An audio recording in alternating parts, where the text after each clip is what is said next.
दोस्तों नमस्कार, ये है मार्गदर्शन फॉर सिविल सर्विसेज। मैं अनुराग चौधरी। दोस्तों विभिन्न परीक्षाओं के सामान्य ज्ञान और सामान्य अध्ययन खंड के क्विक रिवीजन के लिए हम प्रस्तुत कर रहे हैं परीक्षा केंद्रित महत्वपूर्ण अध्ययन सामग्री। इससे आप परीक्षा के लास्ट टाइम में महत्वपूर्ण तथ्यों का रिवीजन बहुत कम समय में कर सकेंगे। ये वीडियो सभी परीक्षाओं विशेषकर यूपीपीसीएस प्रारंभिक परीक्षा, आरओ यानी समीक्षा अधिकारी, सहायक समीक्षा अधिकारी, लोअर पीसीएस, उत्तर प्रदेश अधीनस्थ सेवा चयन आयोग द्वारा आयोजित की जाने वाली परीक्षाओं के साथ अन्य राज्य लोक सेवा आयोगों जैसे उत्तराखंड, बिहार, राजस्थान और एमपी पीसीएस के साथ बैंक, एसएससी और रेलवे आदि द्वारा आयोजित परीक्षाओं के सामान्य ज्ञान के भारतीय इतिहास खंड के लिए बहुत ही उपयोगी है।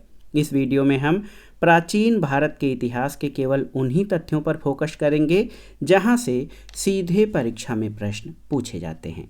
तो आइए शुरू करते हैं प्राचीन भारत के इतिहास के अंतर्गत महत्वपूर्ण तथ्यों को। सबसे पहले हम प्रागैतिहासिक काल के बारे में जानेंगे।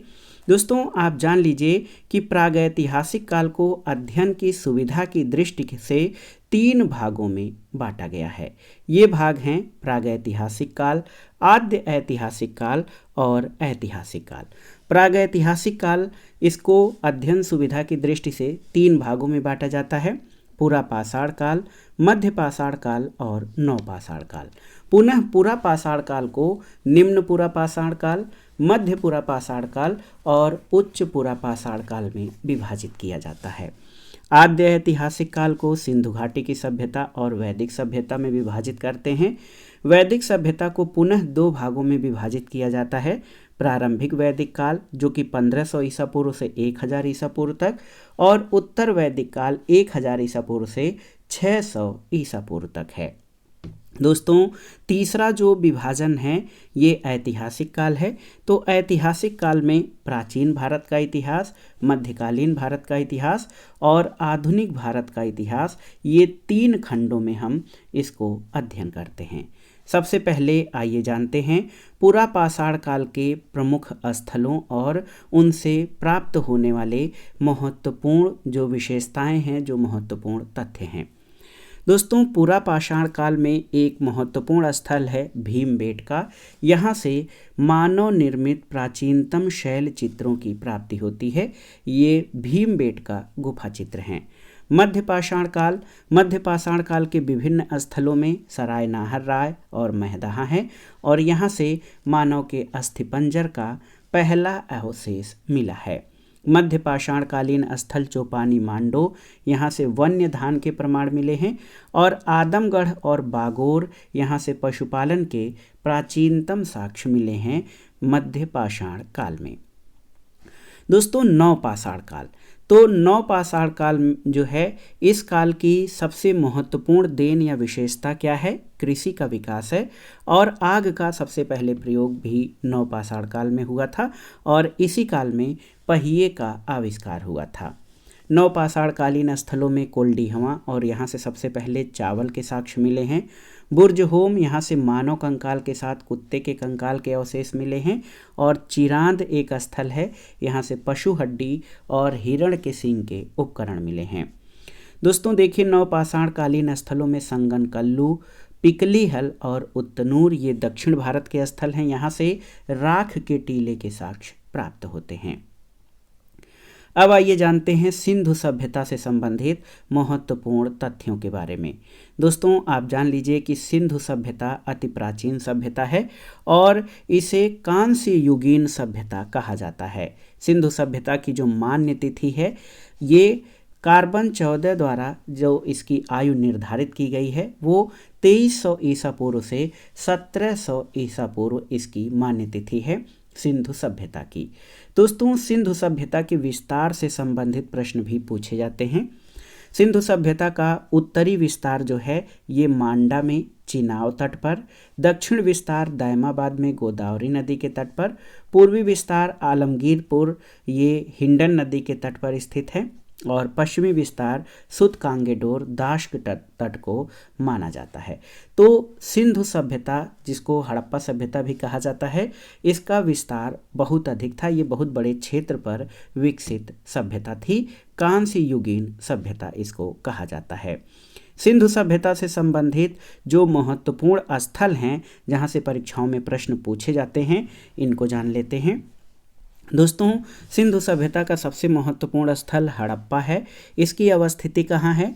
तो हड़प्पा जो है ये मांटगोमरी जिला वर्तमान में पाकिस्तान के पंजाब राज्य में रावी नदी के बाएं तट पर स्थित है।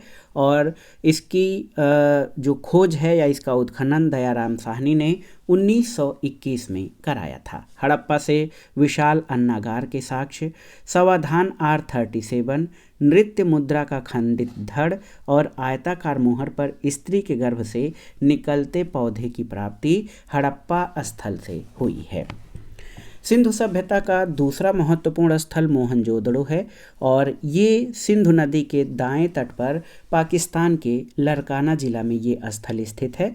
और इसके उत्खननकर्ता R.D. बनर्जी यानी राखाल दास बनर्जी 1922 में मोहनजोदड़ो की खोज हुई थी।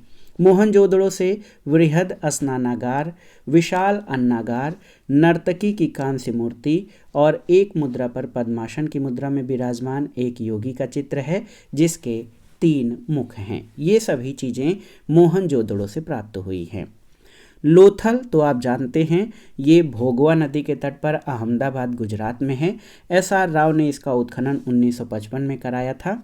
लोथल जो है ये सिंधु सभ्यता का बंदरगाह शहर था। यहाँ से 3 युगल समाधियों की प्राप्ति हुई है। डाकयार्ड यानी गोदीवाड़ा के साक्ष्य लोथल से प्राप्त हुए हैं। यहाँ से मनके बनाने के कारखाने की प्राप्ति हुई है और हाथी दांत का पैमाना लोथल से प्राप्त हुआ है। धौलावीरा महत्वपूर्ण सिंधु सभ्यता का स्थल है। ये कच्छ के रन गुजरात में स्थित है। R.S. बिष्ट ने जो है 1990-91 और J.P. जोशी द्वारा 1967-68 में इसकी खोज की गई थी। और धौलावीरा दोस्तों उन्नत जल प्रबंधन व्यवस्था का महत्वपूर्ण उदाहरण है और यहाँ से शैलकृत जलकुंड मिला है और 10 चिन्हों वाला एक शिलालेख धौलावीरा से प्राप्त हुआ है। कालीबंगा स्थल तो ये हनुमानगढ़ जनपद राजस्थान में है। B.V. लाल और B.K. थापड़ ने इसका उत्खनन 1961 में कराया था। दोस्तों, कालीबंगा से कच्ची ईंटों के बने भवन, जूते हुए खेत के साक्ष्य, भूकंप आने के साक्ष्य और प्रायः सभी घरों में कुएं के साक्ष्य यहाँ से मिले हैं। इसी तरह आप देख सकते हैं राखी गढ़ी, ये घग्गर या सरस्वती नदी के तट पर हिसार जिला हरियाणा में है। इसका उत्खनन सूरजभान द्वारा करवाया गया था। ये भारत में स्थित सबसे बड़ा सैंधव स्थल है। राखी गढ़ी हरियाणा में है। बनावली तो ये फतेहाबाद जनपद हरियाणा में है। R.S. बिष्ट ने इसका उत्खनन 1973-74 में कराया था और पक्की मिट्टी की बनी हल की प्रतिकृति बनावली से मिली है।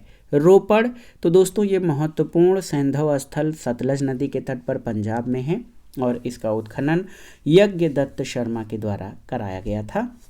और 1953 से 56 में रोपड़ की खोज हुई। मनुष्य के साथ पालतू कुत्ता दफनाए जाने के साक्ष्य रोपड़ से प्राप्त हुए हैं, याद रखिएगा। वैदिक सभ्यता पर आते हैं दोस्तों। आप जान लीजिए जो हमारे वेद हैं ये वेद जो है ज्ञान या ज्ञान के स्रोत माने जाते हैं। वेदों की कुल संख्या 4 है। ऋग्वेद, यजुर्वेद, सामवेद और अथर्ववेद। दोस्तों, वेदों के संकलनकर्ता महर्षि कृष्ण द्वैपायन वेद व्यास हैं। सबसे प्राचीन वेद ऋग्वेद है। ऋग्वेद में कुल 10 मंडल हैं और ऋग्वेद के प्राचीनतम मंडल 2 से 7 तक हैं। दोस्तों, 3 वेदों के समूह ऋग्वेद, सामवेद और यजुर्वेद को वेद त्रयी कहा जाता है, याद रखिएगा। और ऋग्वैदिक कालीन सबसे महत्वपूर्ण देवता इंद्र थे जिनके लिए 250 सूक्त और अग्नि दूसरे महत्वपूर्ण देवता थे, इनके लिए 200 सूक्त वर्णित हैं।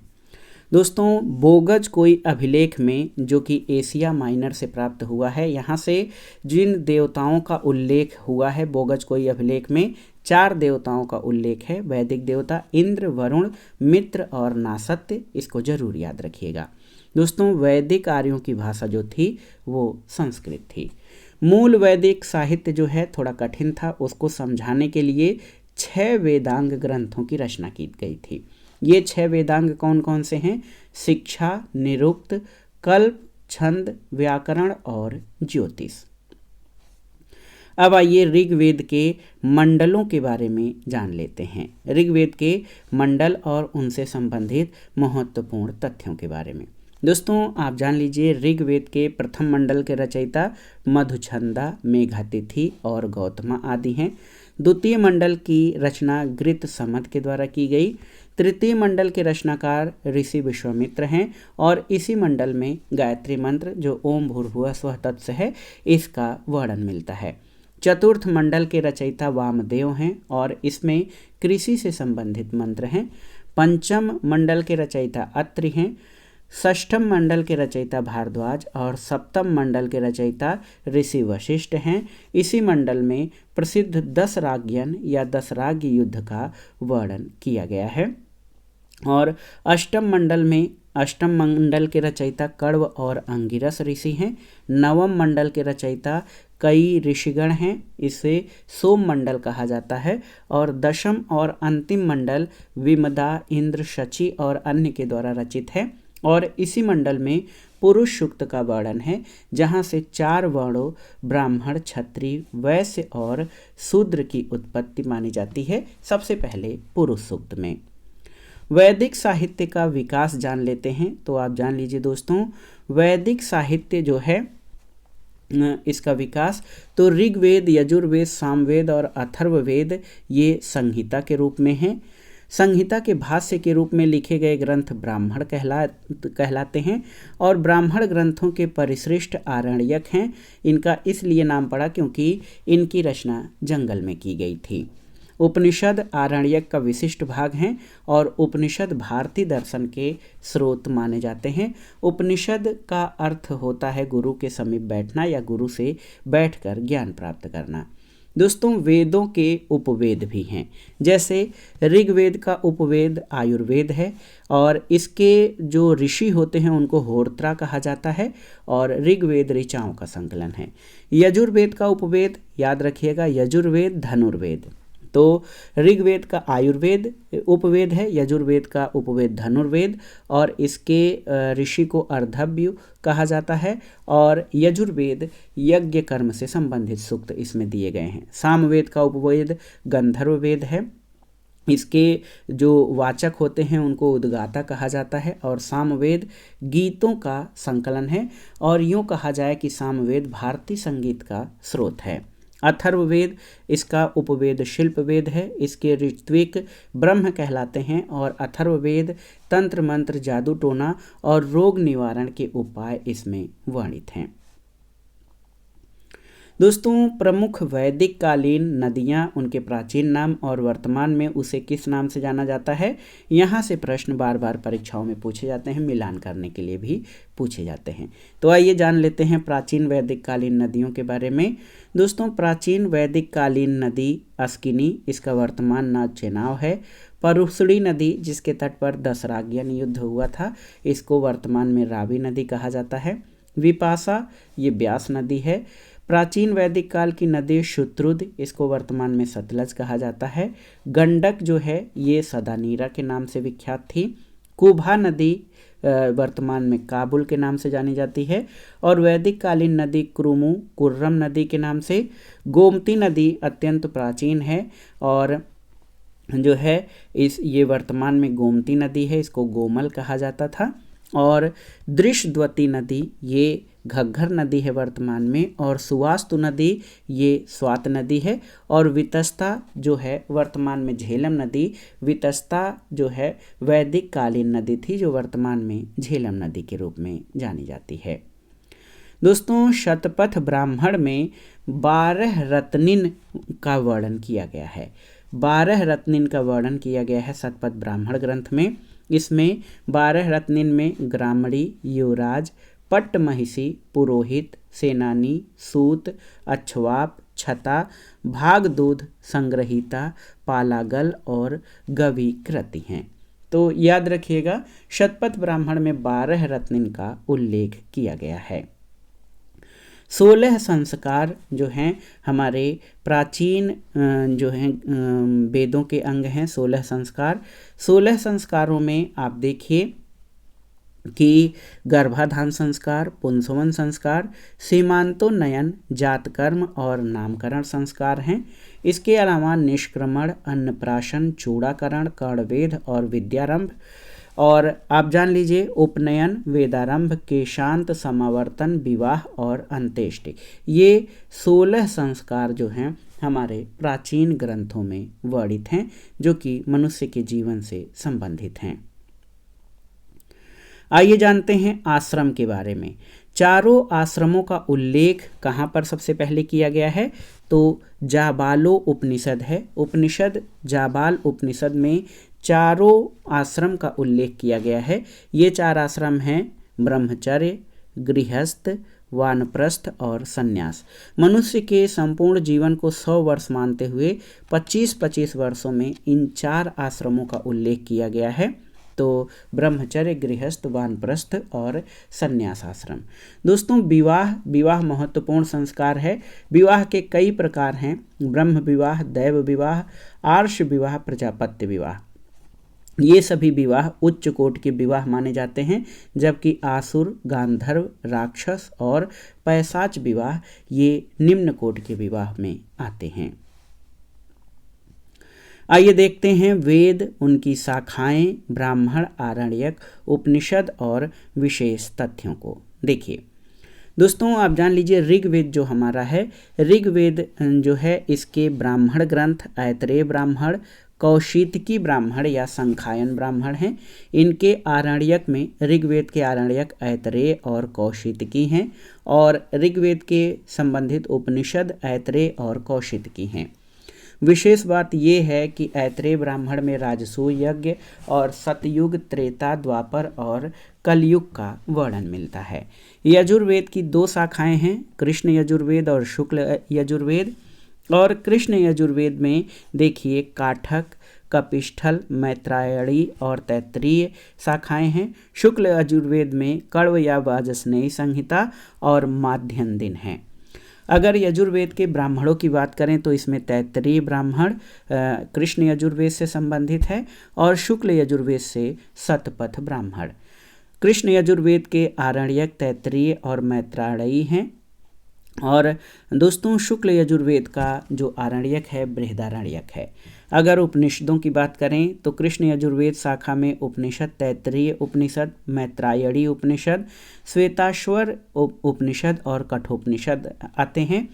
शुक्ल यजुर्वेद में ईशोपनिषद और बृहदारण्यक उपनिषद आते हैं। कुछ महत्वपूर्ण तथ्य यहाँ से बनते हैं। तमसो माँ ज्योतिर्गमय कथन बृहदारण्यक उपनिषद से लिया गया है। शतपथ ब्राह्मण में याज्ञवल्क्य मैत्रेयी संवाद, जल प्लावन की कथा, विदेह माधव की कथा और पुरूरवा उर्वशी का आख्यान मिलता है।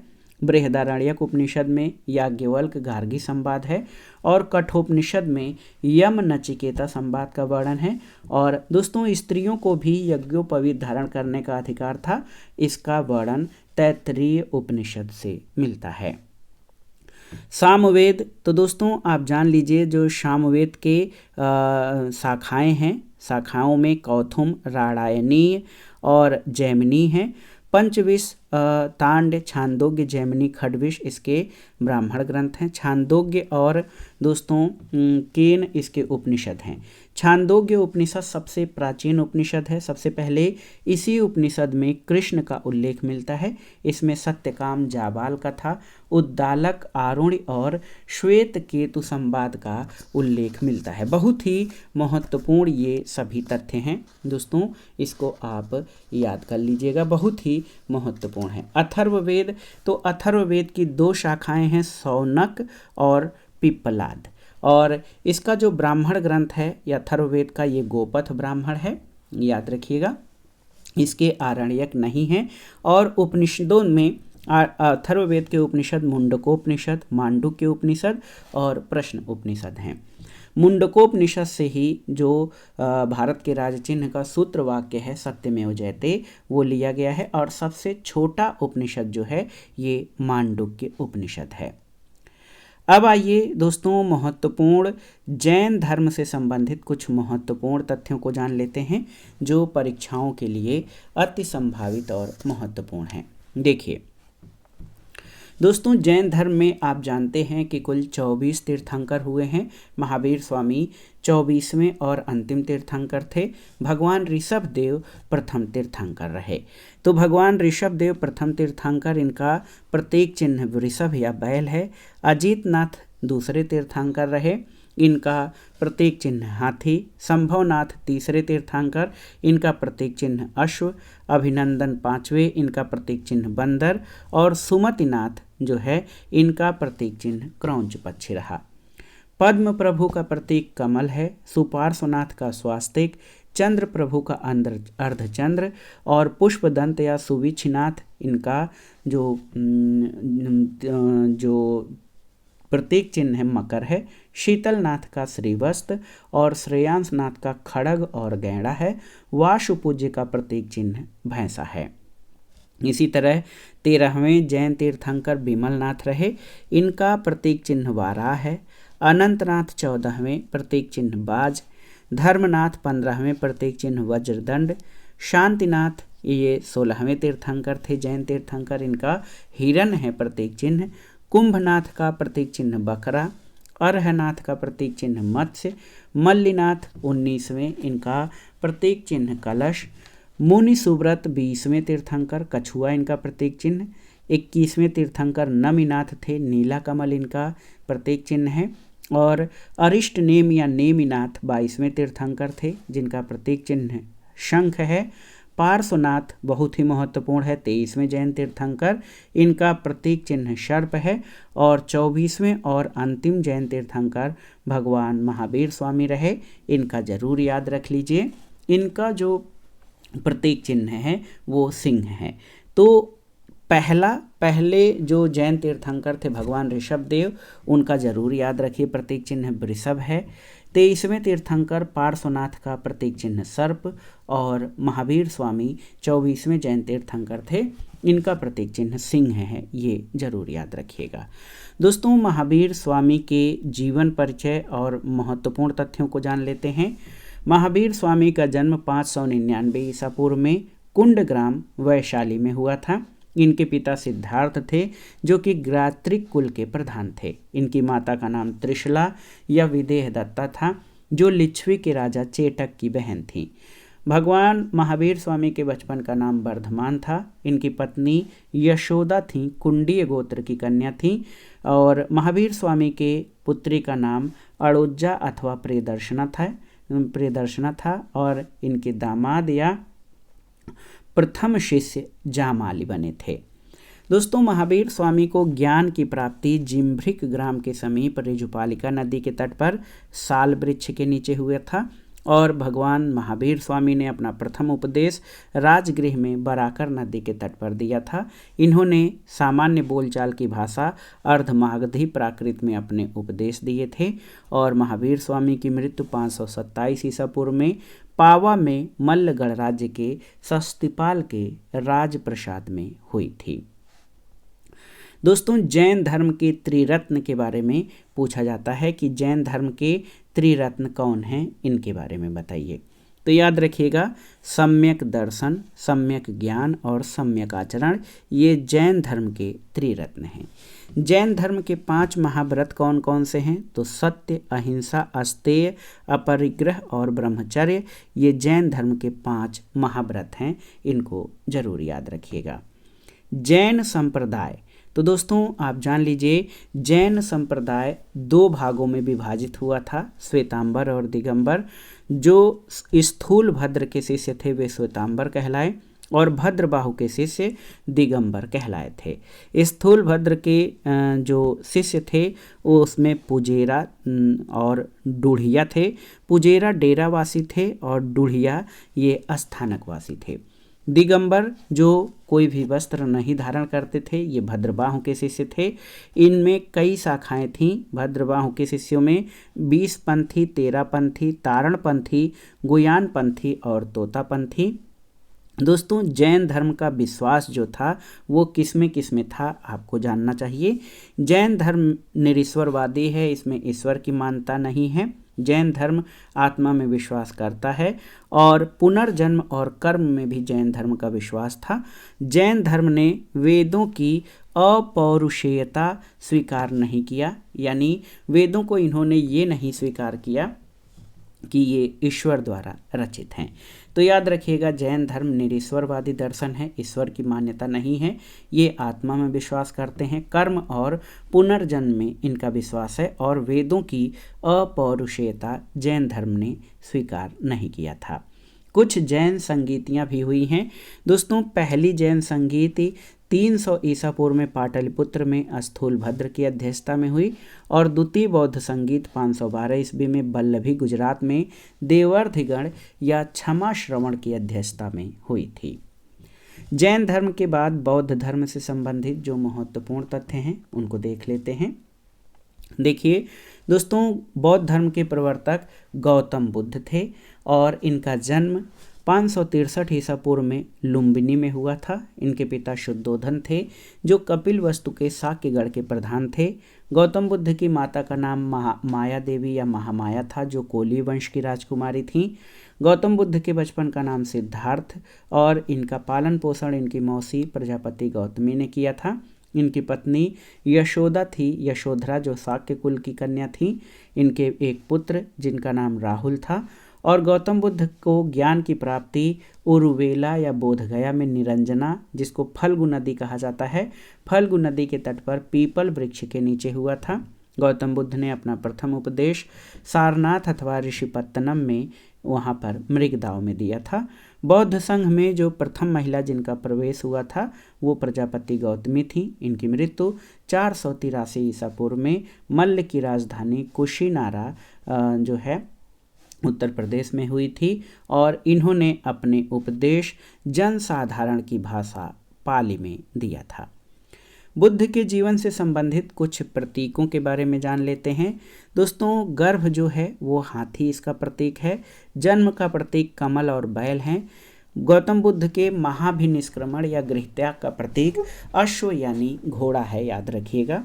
और निर्वाण या ज्ञान की प्राप्ति को पीपल वृक्ष से संबंधित किया जाता है।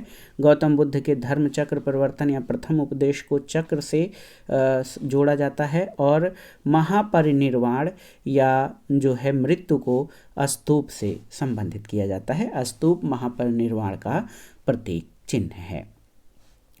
दोस्तों आप जान लीजिए जो बौद्ध दर्शन है उसको समझने के लिए जो ग्रंथ हैं उनको त्रिपिटक कहा जाता है। ये ज्ञान की पिटारियाँ या भंडार हैं। त्रिपिटक में सुत्त पिटक, विनय पिटक और अभिधम्म पिटक है। सुत्त पिटक का संकलन आनंद के द्वारा, विनय पिटक का संकलन उपाली जो कि उनके शिष्य थे उनके द्वारा और अभिधम्म पिटक का संकलन मोगलिपुत्र तिस्य के द्वारा किया गया था। बौद्ध धर्म के त्रिरत्न क्या हैं तो इनके बारे में जान लीजिए। बौद्ध धर्म के त्रिरत्न बुद्ध, संघ और धम्म हैं और बौद्ध धर्म में 4 आर्य सत्य की कल्पना की गई है। आप जान लीजिए ये 4 आर्य सत्य क्या हैं। दुख, दुख समुदाय, दुख निरोध और दुख निरोध गामिनी प्रतिपदा, ये बौद्ध धर्म के 4 आर्य सत्य हैं। दोस्तों गौतम बुद्ध या बौद्ध धर्म की मान्यता है कि दुखों से मुक्ति का उपाय अष्टांगिक मार्ग है और अष्टांगिक मार्ग में क्या क्या चीज़ें शामिल हैं। सम्यक दृष्टि, सम्यक संकल्प, सम्यक वाक, सम्यक कर्मांत, सम्यक आजीव, सम्यक व्यायाम, सम्यक स्मृति और सम्यक समाधि, ये अष्टांगिक मार्ग हैं। इसी पर चलकर दुखों से मुक्ति या मोक्ष की प्राप्ति हो सकती है। दोस्तों 4 बौद्ध संगीतियाँ आयोजित की गई थी। इनके बारे में आप जानते हैं परीक्षाओं में बार बार यहाँ से प्रश्न पूछे जाते हैं, चाहे तथ्य के रूप में या मिलान के रूप में। इसमें मुख्य रूप से स्थान, अध्यक्ष और किस शासक के काल में ये बौद्ध संगीतियाँ आयोजित हुई थी इनके बारे में पूछा जाता है। तो प्रथम बौद्ध संगीत 483 ईसा पूर्व में राजगृह में पूर्ण महाकश्यप के अध्यक्षता में और शासक अजातशत्रु था। द्वितीय बौद्ध संगीत 100 वर्ष बाद, पहले बौद्ध संगीत के 100 वर्ष बाद 383 ईसा पूर्व में वैशाली में आयोजित किया गया। इसकी अध्यक्षता सर्वकामी ने की और कालाशोक के शासनकाल में ये संगीत या ये जो महत्वपूर्ण सम्मेलन है ये आयोजित किया गया था। तृतीय बौद्ध संगीत 247 ईसा पूर्व में पाटलिपुत्र में मोगलपुत्र तिस्य की अध्यक्षता में अशोक के शासनकाल में आयोजित हुई। और चतुर्थ और अंतिम बौद्ध संगीत, इसका आयोजन ईसा की प्रथम शताब्दी में कुंडलवन कश्मीर में वसुमित्र की अध्यक्षता में, जिसके उपाध्यक्ष अश्वघोष थे, कनिष्क के शासनकाल में हुई थी। तो हम लोगों ने इसको याद करने के लिए, स्थानों को याद करने के लिए रावय पाकु यानी राजगृह, वैशाली, पाटलिपुत्र और कुंडलवन, अध्यक्ष में मस, महा, सर्व, मोग और वशु। तो मसमोव इसको याद किया था हम लोगों ने बौद्ध संगीतियों के अध्यक्ष। और अक आप सभी जानते हैं, अजातशत्रु, कालाशोक, अशोक और कनिष्क, ये चारों बौद्ध संगीतियाँ क्रम से इनके शासनकाल में आयोजित की गई थी। दोस्तों, बौद्ध धर्म की मान्यता किसमें है ये जान लीजिए। बौद्ध धर्म आत्मा के अस्तित्व में विश्वास नहीं करता, अनात्मवादी दर्शन है, वैदिक कर्मकांड का विरोध करता है, वेदों की अपौरुषेयता का विरोध करता है और कर्म, पुनर्जन्म और मोक्ष में ये विश्वास करता है। दोस्तों, बौद्ध धर्म का विभाजन जो है द्वितीय बौद्ध संगीत में स्थाविर और थेरवादी संप्रदाय में और महासंघिक और सर्वास्तिवादी संप्रदाय में हो गया था। चतुर्थ बौद्ध संगीत में बौद्ध धर्म हीनयान और महायान 2 शाखाओं में विभाजित हो गया था। अब आइए महाजनपदों के बारे में जान लेते हैं। ये भी प्राचीन भारतीय इतिहास में महत्वपूर्ण खंड है, यहाँ से भी प्रश्न बनते हैं। दोस्तों, 6ठी शताब्दी ईसा पूर्व तक आते आते छोटे छोटे जनपद महाजनपदों में तब्दील हो गए। 16 महाजनपदों का उल्लेख कहाँ मिलता है, ये प्रश्न बार बार पूछा जाता है, तो आप जान लीजिए 16 महाजनपदों का जो उल्लेख है ये बौद्ध ग्रंथ अंगुत्तर निकाय और जैन ग्रंथ भगवती सूत्र में इनका वर्णन मिलता है। बहुत ही महत्वपूर्ण है दोस्तों। 16 महाजनपद 6ठी शताब्दी ईसा पूर्व में थे और इनका वर्णन जो है कहाँ पे मिलता है, याद रखिएगा, ये बौद्ध ग्रंथ अंगुत्तर निकाय और जैन ग्रंथ भगवती सूत्र में। आइए इन 16 महाजनपदों के बारे में जान लेते हैं। देखिए, अंग महाजनपद, इसकी राजधानी चंपा थी। अश्मक, इसकी राजधानी पैठन या पोटन। अवंती, तो अवंती में उत्तरी अवंती की राजधानी उज्जैनी और दक्षिणी अवंती की राजधानी माहिष्मती थी। गंधार महाजनपद की राजधानी तक्षशिला या पुष्कलावती। कंबोज महाजनपद की राजधानी हाटक या राजपुर था। इसी तरह आप देख सकते हैं कि मगध महाजनपद जो था उसकी राजधानी गिरिव्रज या राजगृह था, याद रखिएगा। मत्स्य महाजनपद की राजधानी विराटनगर। वज्र महाजनपद की राजधानी वैशाली। चेद की राजधानी शुक्तिमती या सोत्थिवती। काशी महाजनपद की राजधानी वाराणसी। कौशल की श्रावस्ती। कुरु महाजनपद जो दिल्ली मेरठ के आसपास क्षेत्र में फैला हुआ था, इसकी राजधानी इंद्रप्रस्थ। मल्ल महाजनपद कुशीनारा और पावा। और पांचाल महाजनपद अहिच्छत्र की राजधानी अहिच्छत्र उत्तरी पांचाल की राजधानी थी और काम्पिल्य दक्षिणी पांचाल की राजधानी थी। शूरसेन महाजनपद, ये इसकी राजधानी मथुरा थी और वत्स महाजनपद, ये इसकी राजधानी कौशाम्बी थी। दोस्तों, राजवंश के अलावा गणराज्य भी थे और इसके बारे में जान लीजिए कि बुद्धकालीन भारत के 10 महत्वपूर्ण गणराज्य कौन थे। तो वैशाली के गणराज्य लिच्छवी, मिथिला के विदेह, कुशीनारा के मल्ल, पावा के मल्ल, रामग्राम के कोली, कपिलवस्तु के शाक्य, पिप्पलवन के मोरी, अलकप्प के बुली, केपसुत्त के कालाम और सुमसुमारगिरी के भग्ग, ये जो हैं बुद्धकालीन 10 महत्वपूर्ण गणराज्य थे। आइए अब मगध राजवंश पर चलते हैं। मगध की जो वंशावली है उसको देख लेते हैं। दोस्तों, मगध पर जिन वंशों का शासन रहा उसमें सबसे पहला और महत्वपूर्ण वंश हर्यक वंश था। इसका शासनकाल 544 से 412 ईसा पूर्व। शिशुनाग वंश 412 से 344 ईसा पूर्व। नंद वंश का शासन 344 से 322 ईसा पूर्व। उसके बाद मौर्य वंश का शासन आया 322 से 184 ईसा पूर्व। शुंग वंश का शासन 184 से 75 ईसा पूर्व। और कण्व वंश ने 75 से 30 ईसा पूर्व जो है मगध राजवंश का शासन किया था। मौर्य और मौर्योत्तर काल महत्वपूर्ण है। इससे संबंधित जो महत्वपूर्ण तथ्य हैं उनको देखते हैं। दोस्तों, मौर्य वंश का संस्थापक चंद्रगुप्त मौर्य और अंतिम शासक याद रखिएगा बृहद्रथ था। मौर्य शासक में आप देखिए चंद्रगुप्त मौर्य, उसके बाद बिंदुसार, फिर अशोक, अशोक के बाद उसका पुत्र दशरथ, फिर संप्रति, फिर शालशुक, देववर्मन, शतधन्वन और बृहद्रथ। ये मौर्य वंश का अंतिम शासक था। दोस्तों, आप जान लीजिए चंद्रगुप्त मौर्य जो मौर्य वंश का प्रथम शासक था, ये अंतिम दिनों में जैन भिक्षु भद्रबाहु के शिष्यत्व ग्रहण किया था। यानी जैन धर्म के महत्वपूर्ण भिक्षु भद्रबाहु के शिष्य बने थे। और ये भद्रबाहु के श्राद्ध जो है श्रवण बेलागोला कर्नाटक चले गए थे। और श्रवण बेलागोला में 298 ईसा पूर्व में संलेखना के द्वारा इन्होंने अपना शरीर त्याग दिया था। देखिए, सिकंदर के साम्राज्य के पूर्वी भाग के शासक जो थे वो सेल्यूकस और चंद्रगुप्त मौर्य की सेना के बीच 305 ईसा पूर्व में युद्ध हुआ था। सेल्यूकस ने मेगास्थनीज को चंद्रगुप्त मौर्य के दरबार में भेजा था। और मेगास्थनीज की महत्वपूर्ण कृति इंडिका है जो मूल स्वरूप में अपने उपलब्ध नहीं है। दोस्तों, मेगास्थनीज के अनुसार जो उस समय तत्कालीन मौर्य साम्राज्य की जो दशा थी, तो मेगास्थनीज ने मौर्य साम्राज्य का नाम सेंड्रोकोट्स कहा है। मौर्य साम्राज्य की राजधानी पोलिब्रो था। और सोना निकालने वाली चींटियों का जिक्र उसके वर्णन में है। मेगास्थनीज के अनुसार दास प्रथा नहीं थी, लेखन कला का अभाव था। और उसने ये भी कहा है मेगास्थनीज ने कि भारत में अकाल नहीं पड़ता था।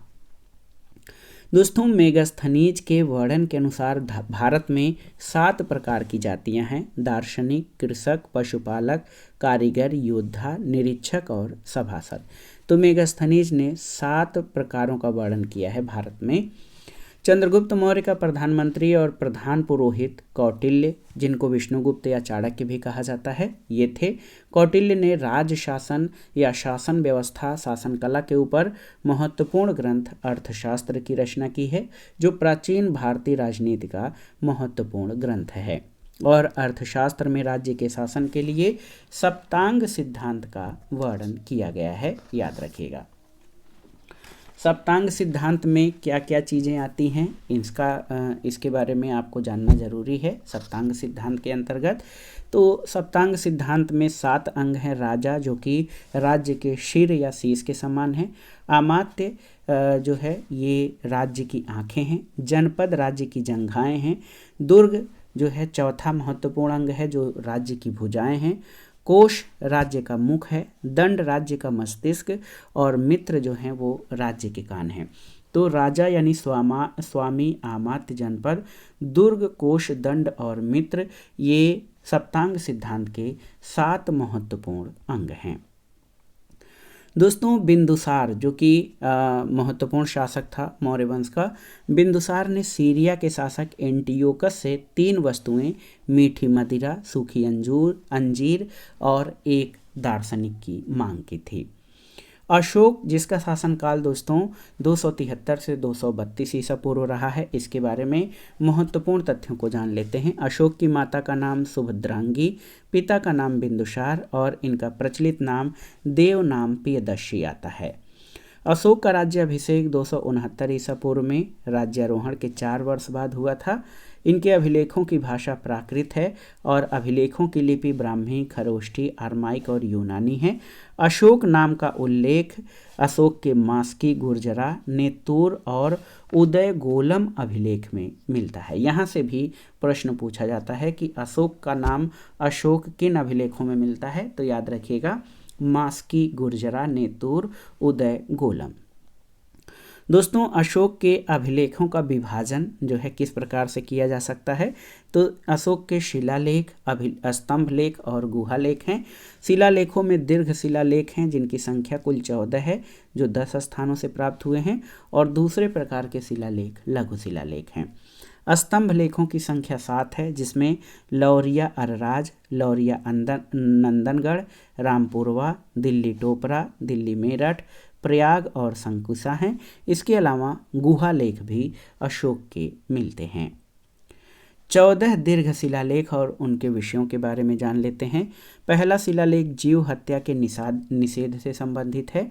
दूसरा शिलालेख चोल, पांड्य, सत्यपुत्र, केरलपुत्र, ताम्रपाणी, यवन राजा, एंटियोक और उसके पड़ोसियों के राज्यों में मनुष्यों और पशुओं की चिकित्सा से संबंधित है।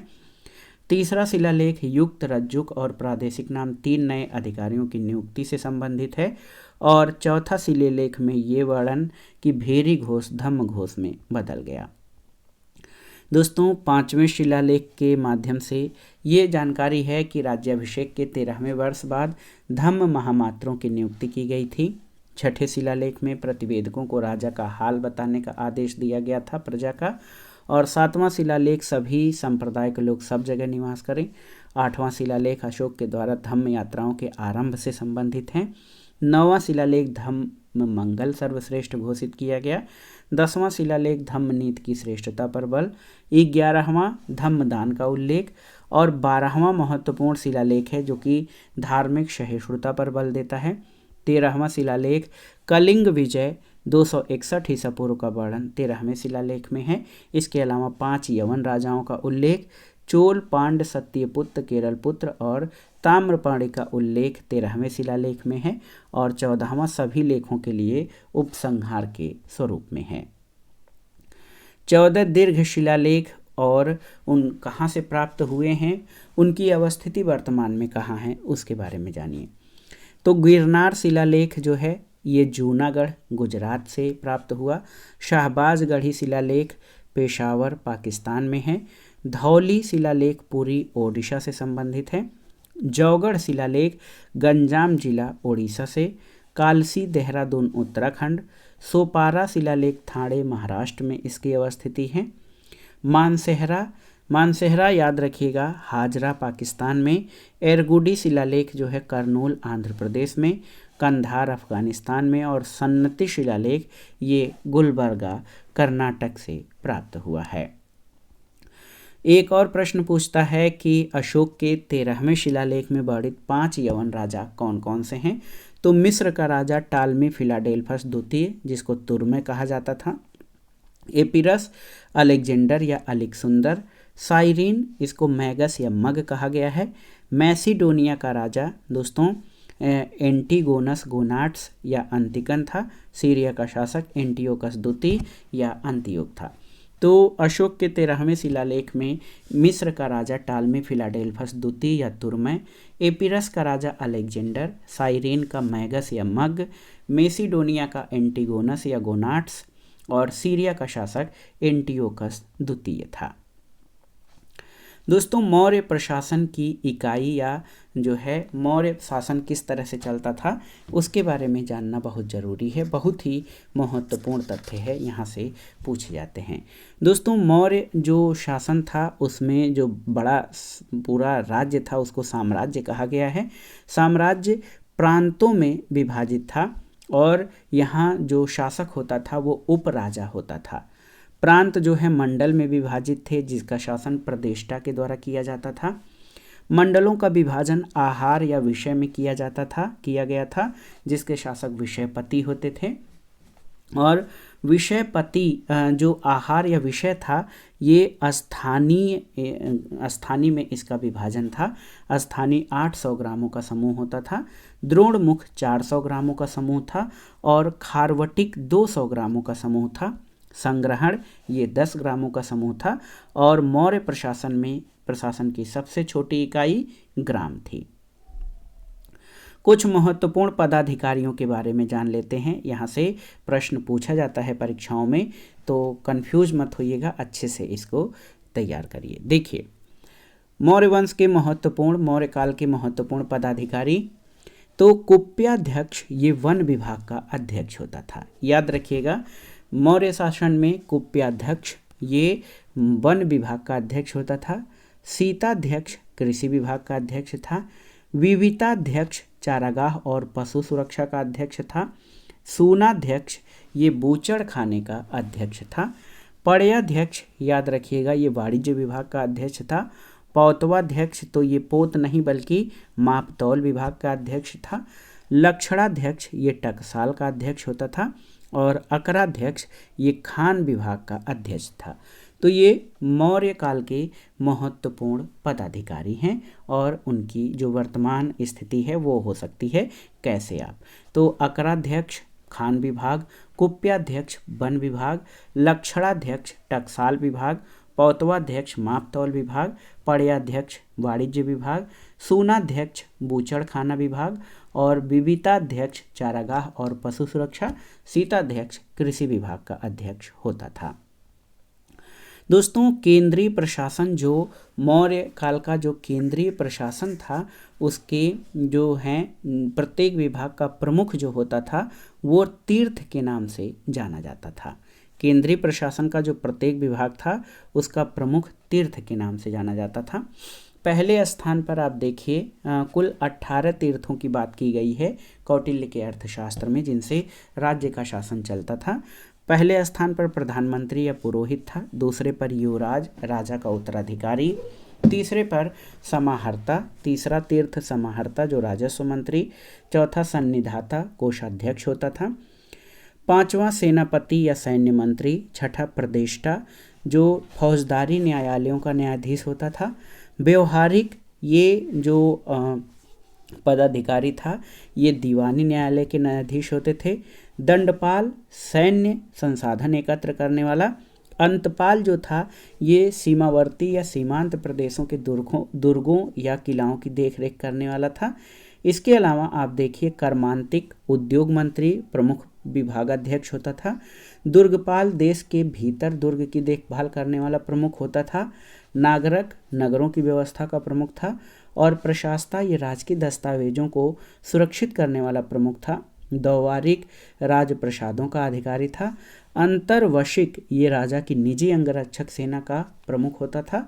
आठविक वन विभाग का प्रमुख। मंत्रिपरिषदाध्यक्ष मंत्रिपरिषद का प्रमुख। और 18वां प्रमुख तीर्थ नायक जो कि सेना का संचालन करता होता था। बहुत ही महत्वपूर्ण ये कुल 18 तीर्थ हैं जिनका वर्णन जो है कौटिल्य के अर्थशास्त्र में हुआ है। मौर्य प्रशासन इनसे ही संचालित किया जाता था। दोस्तों, मौर्य काल के जो प्रमुख कर थे वो पिंड कर गांव पर लगाया जाता था। भाग जो है ये भूमि कर होता था। बलि धार्मिक उपकर होता था। प्रलय आपातकालीन कर था। हिरण्य नगद कर था। विष्टि ये बेगार था। उदयक भाग सिंचाई कर होता था। गुल्मदेह सैनिकों का शुल्क होता था। तो ये मौर्य काल के प्रमुख कर थे। दोस्तों, एक महत्वपूर्ण तथ्य है कि गुजरात के गिरनार में स्थित सुदर्शन झील का निर्माण और मरम्मत जो है कौन कौन करवाया था। तो दोस्तों, चंद्रगुप्त मौर्य के समय में पुष्यगुप्त और अशोक के समय में तुषास्प और रुद्रदामन के प्रथम समय में सुविशाख और स्कंदगुप्त के समय में चक्रपालित ये जो है गुजरात के गिरनार में सुदर्शन झील के निर्माण और मरम्मत करवाने वाले प्रमुख शासक और उनसे संबंधित प्रांतपति थे। आगे आइए देखते हैं दक्षिण भारत के संगम युग के बारे में, संगम वंश, और यहाँ से संबंधित जो महत्वपूर्ण तथ्य बनते हैं उनको देखते हैं। संगम युग में तमिल क्षेत्र के 3 राज्य चोल, चेर और पांड्य का शासन था। याद रखिएगा, पांड्य राजाओं के संरक्षण में 3 संगम का आयोजन किया गया था। पहला संगम दोस्तों मदुरै में आयोजित किया गया था और इसके अध्यक्ष अगस्त ऋषि थे। वर्तमान में इसका एक भी ग्रंथ उपलब्ध नहीं है। द्वितीय संगम कपाटपुरम में अगस्त ऋषि और तोलकापियर की अध्यक्षता में आयोजित किया गया था और इस संगम से संबंधित एकमात्र ग्रंथ तोलकापियम उपलब्ध है। तृतीय संगम मदुरै में नक्कीरर के अध्यक्षता में आयोजित किया गया था और इससे संबंधित कोई ग्रंथ उपलब्ध नहीं है। आइए जानते हैं दोस्तों महत्वपूर्ण कि ये जो हमारा संगम वंश था, इसका प्रशासनिक विभाजन किस प्रकार से किया गया था, ये भी बहुत ही महत्वपूर्ण है। दोस्तों संगम युग में जो प्रशासनिक विभाजन किया गया था, आप देखिए मंडलम जो था ये प्रांत होता था, प्रांत को मंडलम कहा जाता था। मंडलम छोटे कोट्टम और वलनाडु में विभाजित था, जिसको कमिश्नरी कहा जाता था। नाडु जो है ये जिला होता था। जिला कुर्रम या ग्राम संघ होता था, जिला कुर्रम या ग्राम संघों का जो समूह होता था। और ग्राम सभा ये सबसे छोटी इकाई होती थी। तो जो संगम युग का प्रशासनिक विभाजन था उसमें ग्राम सभा सबसे छोटी इकाई, कई ग्रामों के समूह मिलाकर ग्राम संघ या कुर्रम का निर्माण करते थे। कई ग्राम संघों को मिलकर जिला, जिसको नाडु कहा जाता था, और कई नाडु मिलकर कमिश्नरी, कोट्टम अथवा वलनाडु इसको कहा जाता था। और कई कमिश्नरियाँ मिलकर जो है मंडलम यानी प्रांत का निर्माण करती थीं। संगम युग के प्रमुख ग्रंथ और उनके लेखकों के बारे में यहाँ से जो प्रश्न पूछा जाता है। शिलापादिकारम ये ग्रंथ इलांगो आडिगल के द्वारा रचित है। मणिमेखलय ग्रंथ जो है दोस्तों, इसके लेखक शीतलय सत्तनार हैं। जीवक चिंतामणि तिरुत्तक देवर के द्वारा रचित है। और तोलकापियम ग्रंथ तोलकापियर के द्वारा, और कुरल ग्रंथ ये तिरुवल्लुवर के द्वारा रचित है। ये महत्वपूर्ण ग्रंथ और उनके लेखक रहे। गुप्त वंश के बारे में जानते हैं दोस्तों। गुप्त वंश बहुत ही महत्वपूर्ण रहा, यहाँ से काफ़ी प्रश्न पूछे जाते हैं। तो दोस्तों प्रमुख गुप्त शासकों के बारे में जान लेते हैं। गुप्त वंश ने लगभग 275 से 550 ईस्वी तक शासन किया और गुप्त वंश के संस्थापक श्रीगुप्त थे।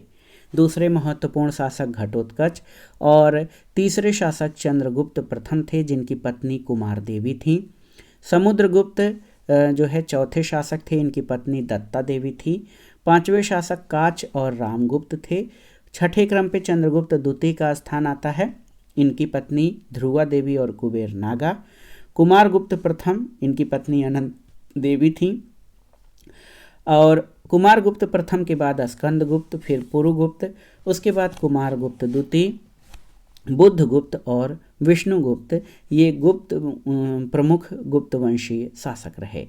चंद्रगुप्त प्रथम, तो दोस्तों आप जान लीजिए चंद्रगुप्त प्रथम का शासनकाल 319 से 335 ईस्वी रहा। इन्होंने सबसे पहले सोने का सिक्का जारी करने का श्रेय प्राप्त किया। चंद्रगुप्त प्रथम सोने के सिक्के जारी करने वाले पहले गुप्त शासक थे और इन्होंने 319 ईस्वी में गुप्त संवत का प्रारंभ भी किया था।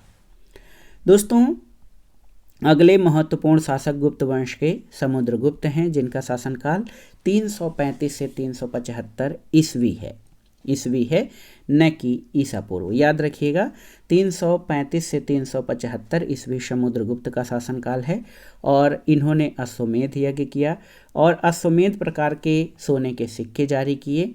और दोस्तों हरिशेण की प्रयाग प्रशस्ति में समुद्रगुप्त की विजयों का उल्लेख है और इनको विंसेंट स्मिथ एक अंग्रेजी इतिहासकार हैं, उनके द्वारा समुद्रगुप्त को भारत के नेपोलियन की संज्ञा दी जाती है इनके युद्ध और युद्धों में प्राप्त विजयों के आधार पर। अब आइए जानते हैं चंद्रगुप्त द्वितीय के बारे में। ये गुप्त वंश के महान शासक थे। चंद्रगुप्त द्वितीय, इनका शासनकाल 375 से 415 ईस्वी था। दोस्तों महरौली में लौह स्तंभ का संबंध चंद्रगुप्त द्वितीय से माना जाता है, जो कि प्राचीन कालीन भारतीय लौह कला का विशिष्ट नमूना है और इतने वर्षों से 2000 वर्षों से खड़ा होने के बावजूद उस पर अभी जंग नहीं लगा है। चंद्रगुप्त द्वितीय ने विक्रमादित्य की उपाधि धारण की थी और चंद्रगुप्त द्वितीय के शासनकाल में फाहियान नामक चीनी यात्री भारत की यात्रा पर आया और चंद्रगुप्त द्वितीय ने चांदी का सिक्का सबसे पहले जारी किया, यानी चांदी का सिक्का जारी करने वाले चंद्रगुप्त द्वितीय ये प्रथम गुप्त शासक थे। दोस्तों चंद्रगुप्त द्वितीय के दरबार में नवरत्न रहते थे, इनके बारे में जानते हैं। नवरत्नों में आप देखिए कालिदास थे, कवि और लेखक थे। इन्होंने कई जो है नाटकों की रचना की, महाकाव्यों की रचना की। धन्वंतर चिकित्सक थे, शंकु वास्तुकार थे, वाराहमिहिर खगोल विज्ञानी और ज्योतिषी थे, घटकर पर कूटनीतिज्ञ, बेताल भट्ट जादूगर, अमर सिंह कोशकार, छपड़क फलित ज्योतिषी और वररुचि ये वैयाकरण थे। तो ये चंद्रगुप्त द्वितीय के दरबार के नवरत्न थे जो अपने अपने क्षेत्र में महत्वपूर्ण व्यक्तित्व थे। गुप्तकालीन महत्वपूर्ण अभिलेखों के बारे में भी जानना बहुत जरूरी है। दोस्तों कुमार गुप्तकालीन जो महत्वपूर्ण अभिलेख हैं, धनदैह ताम्रपत्र ये राजशाही बांग्लादेश से प्राप्त हुआ है। बैग्राम ताम्रपत्र बोगरा बांग्लादेश से। दामोदर ताम्रपत्र दिनाजपुर बांग्लादेश से। वत्स भट्ट रचित मंदसौर अभिलेख ये प्राचीन मालवा से। गढ़वा अभिलेख प्रयागराज उत्तर प्रदेश से। करमदंडा अभिलेख एटा उत्तर प्रदेश से। मनकुंवर अभिलेख प्रयागराज उत्तर प्रदेश से। और तुमैन अभिलेख ग्वालियर मध्य प्रदेश से प्राप्त हुआ है। कुमार गुप्तकालीन जो अभिलेख हैं उसके बाद स्कंद गुप्तकालीन अभिलेखों में आप देखिए बहुत ही महत्वपूर्ण है। जूनागढ़ अभिलेख सौराष्ट्र गुजरात से। भीतरी स्तंभ लेख गाजीपुर उत्तर प्रदेश से। सूपिया अभिलेख रीवा मध्य प्रदेश से। और एरड़ अभिलेख सागर मध्य प्रदेश से प्राप्त हुआ है। गुप्त काल में दोस्तों जो प्रशासन था वो किस तरह से चलता था, यहाँ से भी प्रश्न पूछे जाते हैं। गुप्त काल में जो प्रशासनिक इकाई होती थी उसमें भुक्त या भोग प्रांत को कहा जाता था, जिसका जो प्रमुख होता था ऊपरी या भोगपति होता था। तो याद रखिएगा गुप्त काल में प्रशासनिक इकाई भुक्त या भोग थी, जो कि प्रांत था, इसका प्रधान या प्रमुख ऊपरी या भोगपति होता था। प्रांतों को विषय में विभाजित किया गया था जिसको जिला कहा जाता है, और इसका शासक या प्रधान विषयपति होता था। विषय वीथ या नगर में विभाजित थे। वीथ महत्तर जो है इसका शासक होता था, और नगर गांव में, नगरों छोटे छोटे गांवों को मिलाकर नगर बनता था, और इसके मुखिया को ग्रामिक कहा जाता था। दोस्तों याद रखिएगा क्रय विक्रय की इकाई क्या थी गुप्त काल में, तो तांबे का सिक्का इसको माशक कहते थे। स्वर्ण का सिक्का गुप्त काल में इसको दीनार कहा जाता था, और चांदी के सिक्के को रूपक कहा जाता था। तो याद रखिएगा माशक तांबे का सिक्का, रूपक चांदी का सिक्का और दीनार स्वर्ण का सिक्का था। ये गुप्त काल में क्रय विक्रय की इकाई थी। गुप्तकालीन जो महत्वपूर्ण कवि हैं कालिदास हैं। कालिदास की रचनाओं में रघुवंश महाकाव्य है, ऋतु संहार खंडकाव्य, मेघदूत खंडकाव्य, अभिज्ञान शाकुंतलम नाटक, विक्रमोर्वशीयम नाटक, मालविकाग्निमित्रम नाटक और कुमार संभव महाकाव्य। और कालिदास संस्कृत के महान कवि माने जाते हैं। दोस्तों अगर भारत में मंदिर निर्माण कला की बात करें तो आप जान लीजिए भारत में मंदिर निर्माण कला का प्रारंभ गुप्त काल में हुआ था। गुप्तकालीन प्रमुख मंदिरों में देवगढ़ का दशावतार मंदिर जो ललितपुर में स्थित है, भूमरा का महादेव मंदिर नागौद मध्य प्रदेश में, नचना कुठार का पार्वती मंदिर पन्ना मध्य प्रदेश में, तिगवा का विष्णु मंदिर जबलपुर मध्य प्रदेश में, भीतर गांव का कृष्ण मंदिर कानपुर उत्तर प्रदेश में, और सिरपुर का लक्ष्मण मंदिर महासमंद छत्तीसगढ़ में स्थित है। और ये गुप्त काल के प्रमुख मंदिर हैं। अब आइए वर्धन वंश या पुष्यभूति वंश के बारे में जानते हैं। दोस्तों महत्वपूर्ण वंश है।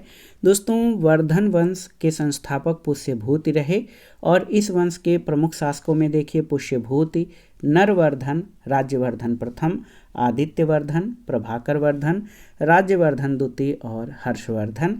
ये वर्धन वंश के प्रमुख शासक हैं, और इसके संस्थापक पुष्यभूति वर्धन थे। दोस्तों हर्षवर्धन के बारे में थोड़ी सी जानकारी ले लेते हैं। हर्षवर्धन का शासनकाल उत्तरी भारत में 606 से 647 ईस्वी तक रहा। इनके पिता का नाम प्रभाकर वर्धन था, माता का नाम यशोमती। याद रखिएगा इनकी माता का नाम यशोमती, और हर्षवर्धन को शीलादित्य के उपनाम से भी जाना जाता है, और इनकी उपाधि थी सकलोत्तर पथनाथ। याद रखिएगा, महत्वपूर्ण तथ्य है। हर्षवर्धन की उपाधि शीलादित्य और शकलोत्तर पथनाथ था। हर्षवर्धन की रचनाओं में प्रियदर्शिका, रत्नावली और नागानंद हैं। और हर्षवर्धन की राजधानी कन्नौज या महोदयाश्री, और पहले इनकी राजधानी थानेश्वर थी। बाद में इन्होंने कन्नौज, जिसको कि महोदयाश्री के नाम से जाना जाता था, उसको अपनी राजधानी बनाया। और कन्नौज आप जानते हैं इत्र नगरी के रूप में प्रसिद्ध है। दोस्तों, ऐहोल अभिलेख है। ऐहोल अभिलेख, इसके अनुसार हर्ष और पुलकेशिन द्वितीय के मध्य लड़े गए युद्ध में पुलकेशिन द्वितीय विजयी हुआ था। और हर्षवर्धन के समय में चीनी यात्री ह्वेनसांग ने भारत की यात्रा की थी। इसका यात्रा काल 629 से 645 ईस्वी था। दोस्तों, ह्वेनसांग का जो यात्रा विवरण है वो सी यू की नाम से मिलता है। सी यू की नाम के ग्रंथ में हर्ष की राजधानी कन्नौज में आगमन 636 ईस्वी में हुआ था। इसके बाद आइए दक्षिण भारत के चालुक्य वंश के बारे में जानते हैं। दक्कन में वाकाटकों के बाद बादामी या वातापी के चालुक्य सत्ता में आए थे। बादामी के जो चालुक्य थे, इसके संस्थापक जयसिंह थे, और बादामी के चालुक्य वंश के वास्तविक संस्थापक पुलकेशिन प्रथम को माना जाता है। बादामी के चालुक्यों में बेंगी के चालुक्य का संस्थापक विष्णुवर्धन प्रथम और कल्याणी के चालुक्य भी थे, जिनके संस्थापक तैल द्वितीय थे। पल्लव वंश, तो पल्लव वंश के बारे में जान लीजिए, बहुत ही महत्वपूर्ण है दोस्तों। पल्लव वंश जो है, इसके संस्थापक सिंह वर्मा थे, जबकि कुछ इतिहासकार पल्लव वंश के संस्थापक के रूप में जो है वप्पदेव को पल्लव वंश का संस्थापक मानते हैं।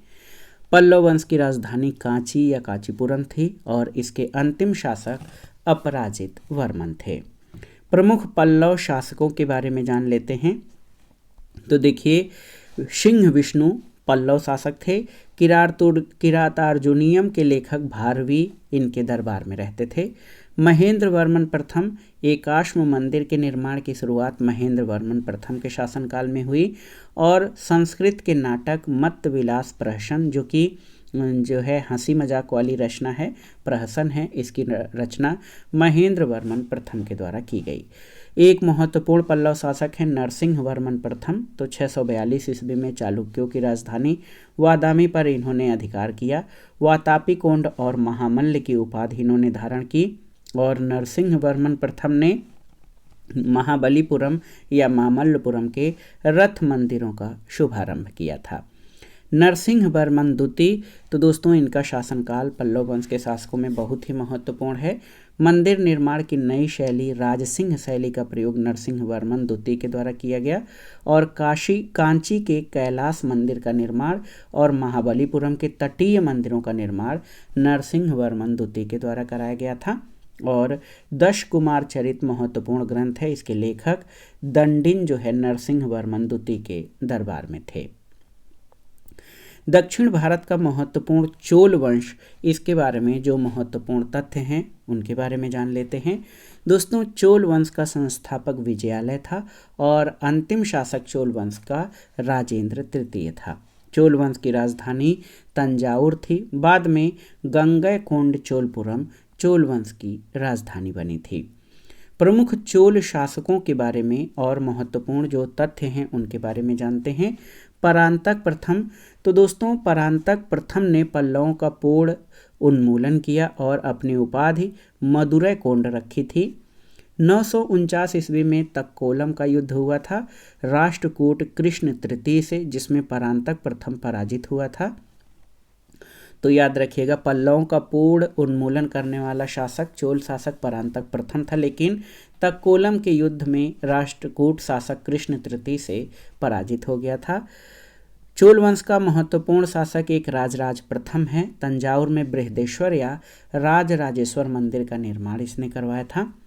राजेंद्र प्रथम तो गंगा जल लाने के लिए पाल शासक महिपाल और पूर्वी गंग शासक को पराजित कर इसने गंगैकोंड चोल की उपाधि धारण की थी। गंगैकोंड चोलपुरम में बृहदेश्वर मंदिर का निर्माण राजेंद्र प्रथम के द्वारा करवाया गया था। बहुत ही महत्वपूर्ण शासक था। और कुलोत्तुंग द्वितीय तो चिदम्बरम नटराज मंदिर से गोविंदराज की मूर्ति को हटवाकर समुद्र में फेंकवा दिया था। चोल प्रशासन की विशेषताओं के बारे में जानते हैं।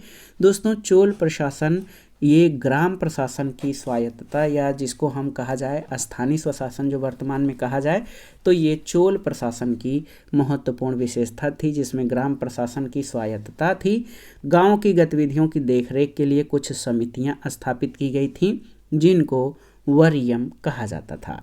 दोस्तों, प्रमुख वरीयम और जो है प्रमुख समितियां जान लेते हैं और वो वर्तमान में किस नाम से जानी जा सकती हैं उनके बारे में जान लेते हैं, क्योंकि यहाँ से कई सारे प्रश्न पूछे गए हैं। तालाब समिति को एरी वरीयम, तोट्ट वरीयम उद्यान समिति होती थी, उदासीन वरीयम ये विदेशियों की देखरेख के लिए, और पोन वरीयम स्वर्ण समिति होती थी। तो ये चोल प्रशासन की प्रमुख समितियां थी जिनके द्वारा जो ग्राम शासन था उसका देखरेख किया जाता था। तो याद रखिएगा, एरी वरीयम तालाब समिति, तोट्ट वरीयम उद्यान समिति, विदेशियों की देखरेख के लिए उदासीन वरीयम, और पोन वरीयम ये स्वर्ण समिति होती थी। तो दोस्तों, ये था आज का वीडियो। बहुत ही महत्वपूर्ण वीडियो है ये। इसमें हमने विभिन्न परीक्षाओं के सामान्य ज्ञान और सामान्य अध्ययन खंड के क्विक रिवीजन की दृष्टि से हमने भारतीय इतिहास के महत्वपूर्ण प्राचीन भारत के इतिहास खंड को इस वीडियो में कवर किया है। और इसमें हमने केवल महत्वपूर्ण क्वेश्चंस पर फोकस किया है जहां से एग्जाम में प्रश्न पूछे जाते हैं। केवल उन्हीं प्रश्नों पर फोकस किया है। और विशेष रूप से ये वीडियो यूपी पीसीएस प्रारंभिक परीक्षा, RO lower PCS, UP SSSC तथा अन्य राज्य लोक सेवा आयोगों जैसे उत्तराखंड, बिहार, राजस्थान, एमपी पीसीएस द्वारा आयोजित परीक्षाओं के लिए, तथा साथ ही साथ अगर आप अध्यापक भर्ती परीक्षाओं की तैयारी कर रहे हैं तो विभिन्न राज्यों द्वारा आयोजित की जाने वाली TGT, PGT, LT grade, government inter college प्रवक्ता, गवर्नमेंट डिग्री कॉलेज, उच्चतर शिक्षा असिस्टेंट प्रोफेसर और नेट जेआरएफ इतिहास विषय के लिए ये वीडियो बहुत ही महत्वपूर्ण है। आप सभी प्रश्नों को बहुत अच्छे से तैयार कर लीजिएगा। हमने जो फैक्ट हैं उनको दोहराया नहीं है, इसलिए कि आपको कम समय में ये वीडियो जल्दी से जल्दी कवर हो जाए। तो ये वीडियो आपको कैसा लगा हमें कमेंट बॉक्स में ज़रूर बताइएगा। वीडियो को लाइक करें, शेयर करें और इस चैनल मार्गदर्शन फॉर सिविल सर्विसेज को सब्सक्राइब करें। वीडियो देखने के लिए धन्यवाद दोस्तों। नमस्कार।